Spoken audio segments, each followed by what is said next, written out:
அஸ்ஸலாமு அலைக்கும். எல்லாத்துக்கும் வணக்கம். வாங்க பிஸ்மில்லா. காலை நாஸ்டா இன்றைக்கி என்ன தெரியுங்களா செஞ்சேன்? இது வந்து நவரத்தின புட்டு.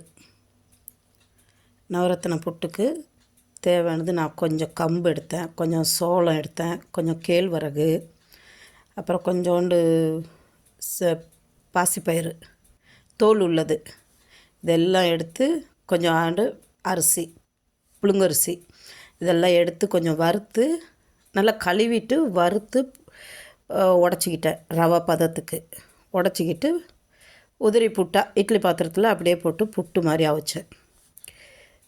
அதுக்கு நான் இங்கே வந்து உருளைக்கிழங்கும் முட்டைக்கோசு பொரியல் வச்சுருக்கிறேன். அதை வச்சு சாப்பிட்லான்ட்டு.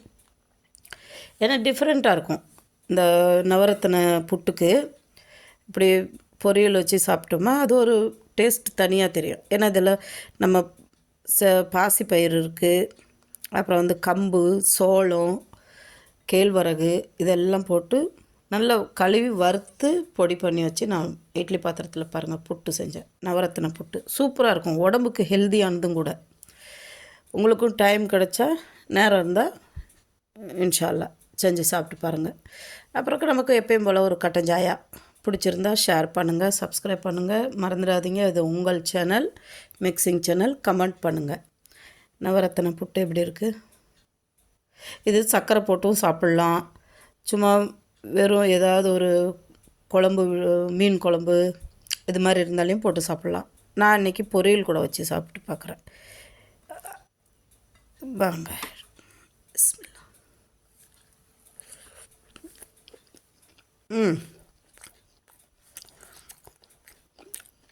இது சுட சுட சாப்பிட்றப்போ நமக்கு வந்து அந்த பயிறு வகைங்களோட வாசனை அடிக்கும்.